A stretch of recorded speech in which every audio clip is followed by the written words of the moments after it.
నమస్కారం. నా యూట్యూబ్ ప్రయాణాన్ని. ఈరోజు ఒక పవిత్రమైన విషయంతో ప్రారంభిస్తున్నందుకు చాలా ఆనందంగా ఉంది. ఇది నా మొదటి వీడియో.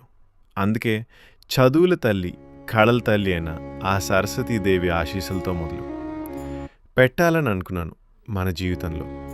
జ్ఞానం, ప్రశాంతత, కొత్త ఆరంభాలు ఎంతో ముఖ్యమైనవి.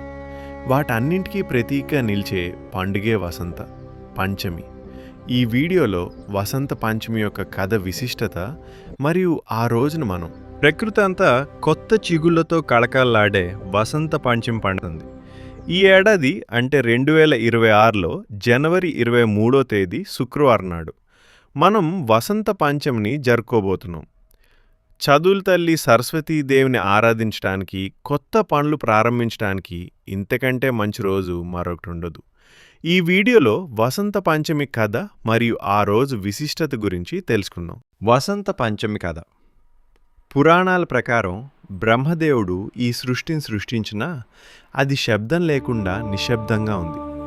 అప్పుడు ఆయన తన కమండలంలోని నీటిని భూమిపై చల్లగా చేతిలో వేనన పుస్తకం ధరించిన సరస్వతీదేవి ఆవిర్భవించింది.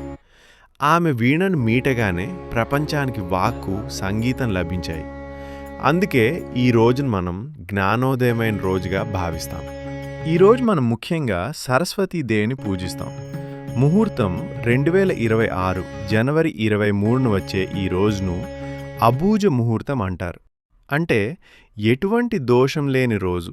పిల్లలకు మీ ఇంట్లో చిన్నపిల్లలు ఉంటే వారికి అక్షరాభ్యాసం చేయించడానికి ఇది అత్యంత శ్రేష్టమైన సమయం. విద్యార్థులకు మీ పుస్తకాలు, పెన్నులు అమ్మవారి పాదాల దగ్గర పెట్టి పూజించటం వల్ల ఏకాగ్రత పెరుగుతుందని చెబుతారు. ప్రయోజనాలు. వసంత పంచమి రోజున అందరూ పసుపు రంగు దుస్తులు ధరించడానికి ఇష్టపడతారు. ఎందుకంటే పసుపు రంగు జ్ఞానానికి, కొత్త ఉత్సాహానికి గుర్తు. ఈ రోజు పూజ చేయడం వల్ల మానసిక ప్రశాంతత లభిస్తుంది. కొత్త వ్యాపారాలు లేదా విద్యను ప్రారంభించే వారికి విజయం చేకూరుతుంది. గుర్తుంచుకోండి, జనవరి 23, 2026 ఈ పవిత్రమైన రోజున ఆ సరస్వతీదేవి ఆశీస్సులు మనందరిపై ఉండాలని కోరుకుందాం. ఈ సమాచారం మీకు నచ్చితే లైక్ చేయండి, మీ ఫ్రెండ్స్ అందరికీ షేర్ చేయండి. మరిన్ని భక్తి విశేషాల కోసం